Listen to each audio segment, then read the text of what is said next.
विधानमंडल के बजट सत्र से पहले लखनऊ में सर्वदलीय बैठक हुई। स्पीकर सतीश महाना की अध्यक्षता में यह बैठक हुई है।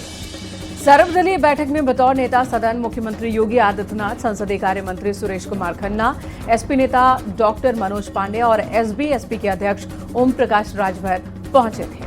कांग्रेस नेता आराधना मिश्रा मोना और राजा भैया सर्वदलीय बैठक में शामिल हुए और बैठक में सत्र को शांति से चलाने पर बातचीत हुई। देखिए, 18वीं विधानसभा में जितने भी सत्र हुए बहुत अच्छी तरीके से शांतिपूर्वक तरीके से हुए। विपक्ष ने अपना प्रभावी रोल निभाया और सरकार के द्वारा भी जिन मुद्दों के ऊपर चर्चा आवश्यक समझी गई सारी की है। विपक्ष की हर बात का जवाब सरकार के द्वारा दिया गया। मैंने दोनों पक्षों को बराबर अवसर दिया कि अपनी बात कहने का, जवाब देने का, सुनने का। इसका एक मैसेज पूरे देश के अंतर्गत है। एक जो सकारात्मक मैसेज है, एक स्वस्थ चर्चा का, परिचर्चा का, एक स्वस्थ परंपराओं का। तो जिस समय ये सारी की सारी बात चल रही है तो उस समय पूरा देश की निगाह उत्तर प्रदेश की विधानसभा पर है।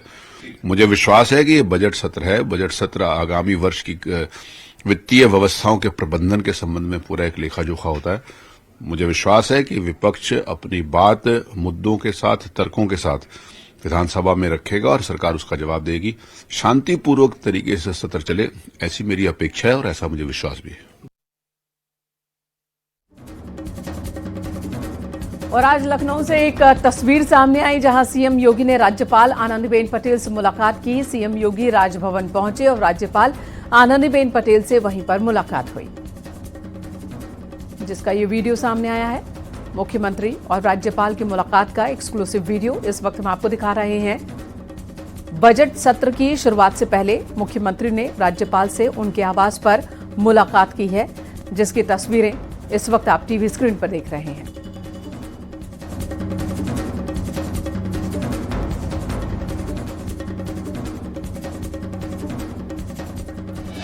यूनिफॉर्म सिविल कोड को लेकर तस्वीर साफ हो गई है। उत्तराखंड में यूसीसी का ड्राफ्ट तैयार कर रही कमेटी कल अपनी रिपोर्ट सौंपेगी और फिर अगले सत्र में धामी सरकार यूसीसी विधेयक लेकर आएगी। हालांकि सबसे बड़ा सवाल यही है कि इस यूसीसी ड्राफ्ट में क्या हो सकता है, तो संभावनाएं कई हैं। उसके बारे में भी आइए आपको बता देते हैं कि क्या इसमें हो सकता है। आपको बता दें कि यूसीसी के लागू होने के बाद शादी के लिए लड़कियों की उम्र सीमा बढ़ेगी। शादी का रजिस्ट्रेशन अनिवार्य हो जाएगा। बिना रजिस्ट्रेशन सरकारी योजनाओं का लाभ किसी भी दंपति को नहीं मिलेगा। साथ ही हलाला और इद्दत के पूरी तरह प्रतिबंधित हो जाएगा। पिता की संपत्ति में बेटे के साथ साथ बेटियों को भी बराबर का हक मिलेगा, फिर चाहे वो किसी भी धर्म से जुड़े।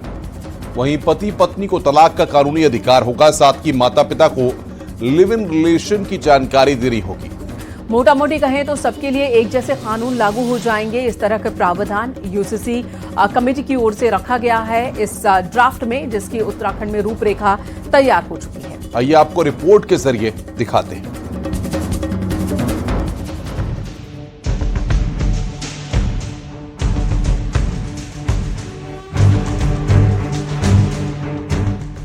दो फरवरी को देवभूमि उत्तराखंड पर पूरे देश की निगाहें हैं, क्योंकि राज्य के पुष्कर सिंह धामी सरकार को वो ड्राफ्ट मिलने जा रहा है जिसकी चर्चा पूरे देश में है। और ये ड्राफ्ट है यूनिफॉर्म सिविल कोड यानी कि यूसीसी का, जिसके तहत कई नए नियम राज्य की जनता पर लागू हो सकते हैं।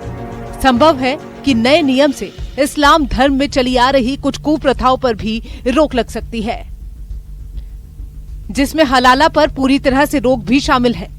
ऐसे में मुस्लिम संगठनों के कान खड़े हो गए हैं और वो इस पर चर्चा भी शुरू कर चुके हैं।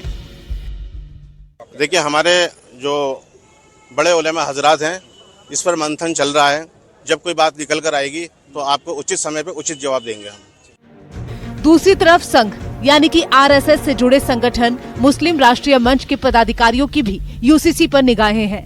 यूसीसी का ड्राफ्ट और बिल आने से पहले ही संघ के पदाधिकारियों ने साफ कर दिया है कि कुरान और शरीयत के खिलाफ कोई भी कानून स्वीकार नहीं किया जाएगा। शरीयत के मुताबिक अगर शरीयत के कानून को छेड़छाड़ किए बिना अगर कोई ड्राफ्ट या कोई कानून पेश किया जाएगा तो उसका पालन किया जाएगा और करवाया जाएगा, उसकी अपील की जाएगी। और अगर शरीयत और कुरान से हटके अगर कोई कानून, चाहे कोई भी सरकार लाए, कोई भी हुकूमत लाए, कोई भी संगठन लाए, उसका विरोध किया जाएगा।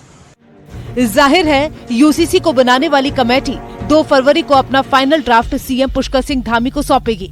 ऐसे में इस ड्राफ्ट से क्या बदलाव होने वाला है, इस पर सबकी निगाहें हैं। विशेष तौर पर मुस्लिम समुदाय चौकन्ना है ताकि समय रहते विरोध दर्ज किया जा सके। हल्द्वानी से न्यूज़ 18 के लिए शैलेंद्र नेगी की रिपोर्ट। और इसी के साथ यहाँ रुकेंगे एक छोटे से ब्रेक के लिए। खबरों का सिलसिला लगातार जारी है।